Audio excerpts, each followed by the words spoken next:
ምንም አይነት የኢንተርኔት ኮኔክሽን ሳያስፈልጋችሁ ኢንተርኔት የሌለበት ሪሞት ኤሪያ ላይ ሆናችሁ በአውሮፕላን የሄዳችሁ ወይም ደግሞ የስልካችሁን ኢንተርኔት አጥፍታችሁ ምንም አይነት የኢንተርኔት ኔትወርክ ሳያስፈልጋችሁ የምትጠቀሙበት ኤአይ ላሳያችሁ።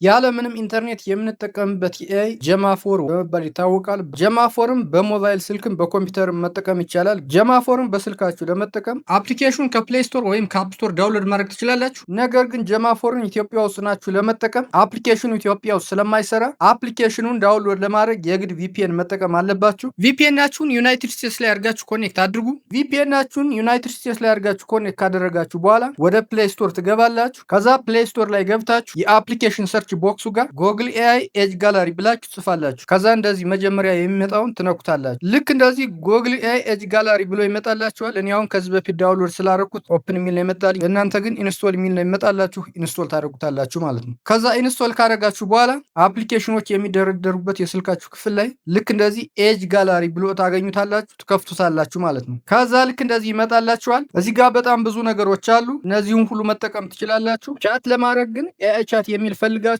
እሱን ትነኩታላችሁ። ልክ እንደዚህ ይመጣላችኋል ማለት ነው። ጀማፎር ኢቱቢ እና ጀማፎር ኢፎርቢ የሚል አለ። ሌሎች የጀማፎር ቨርዥኖችም አሉ። ሌተስቶቹ ግን እነዚህ ሁለቱ ናቸው። ጀማፎር ኢቱቢ 2.6 ጂቢ ነው። ጀማፎር ኢፎርቢ ደግሞ 3.7 ጂቢ ነው። ከዛ እነዚህም ሁለት የጀማፎር ሞዴሎች ለመጠቀም ልክ እዚህ ጋር እንደምታዩት ዳውንሎድ የሚል ይመጣላችኋል። ዳውንሎድ ታደርጉታላችሁ ማለት ነው። ዳውንሎድ ስታደርጉት ልክ እንደዚህ ትራ የሚል ይመጣላችኋል። ከዚህ በኋላ ጀማፎር ለመጠቀም ምንም አይነት የኢንተርኔት ኮኔክሽን አያስፈልጋችሁም። ለመጠቀም ትራይት የሚለውን ትነካላችሁ። ከዛ ልክ እንደዚህ ሜሞሪ ዋርኒንግ የሚል ይመጣላችኋል። ፕሮሲድ ነው ትሉታላችሁ። ከዛ ኢኒሻላይዝ ሞዴል የሚል ይመጣላችኋል። ትንሽ ጠብቁታላችሁ። ልክ እንደዚህ ይመጣላችኋል ማለት ነው። ከዚህ በኋላ ምንም አይነት ኢንተርኔት ሲያስፈልጋችሁ ጀማፎርን መጠቀም ትችላላችሁ። እስኪ አሁን እኔ ኢንተርኔት ላጥፋና ያለምንም ኢንተርኔት እየተጠቀምኩ ላሳያችሁ። ልክ እዚህ ጋር እንደምታዩት ዋይፋዩን አጥፍቻለሁ። ምንም ዳታም አላበራውም። እስኪ አሁን ዝም ብዬ ዋትስ ኤአይ ብዬ ልጠይቀው። እዚህ ፕሮምፕት ቦክሱ ላይ ዋትስ ኤአይ ብዬ ያለው ከዛ ሰብሚት ልበለው። እንዳያችሁት ምንም አይነት ኢንተርኔት የለኝም ስልኬ ላይ፣ ግን ጀማፎር እየሰራልኝ ነው። ምንም አይነት ኢንተርኔት የለም ላሳያችሁ። እዚህ ጋር ዋይፋዩን ማጥፍቻለሁ፣ ዳታ ማጥፍቻለሁ። ይህ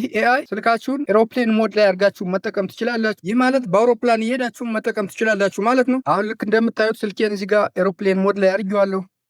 እስኪ አሁንም ኒው ቻት ላይ ላድርግና አንድ ጥያቄ ልጠይቀው። ኒው ቻት አደረኩት። እስኪ አሁን ደግሞ ዝም ብዬ ዋትስ ኮምፒውተር ብዬ ልጠይቀው። ፕሮምፕት ቦክስ ላይ ዋትስ ኮምፒውተር ብዬ ጽፌያለሁ። ከዛችን የሰብሚት ምልክቷን እነካለሁ። ጀማፎር መስራቱን ቀጥሏል ማለት ነው ያለምንም ኢንተርኔት። በነገራችን ላይ ቪፒኤን የምትጠቀሙት አፕሊኬሽን ዳውንሎድ ለማድረግ ብቻ ነው። በዚህ መልኩ ጀማፎርን ያለምንም ኢንተርኔት ኮኔክሽን መጠቀም ትችላላችሁ ማለት ነው። ይህንን ቪዲዮ ቲክቶክ ላይ የምታዩት ከሆነ አሚቦ አካዳሚ የዩቱብ ቻናል ላይ ስለዚህ ኤአይ አጠቃቀም ዝርዝር መረጃ ታገኛላችሁ። ቪዲዮን ከወደዳችሁት ላይክ፣ ሼር፣ ቻናሉን ሰብስክራይብ ማድረግ እንዳትረሱ።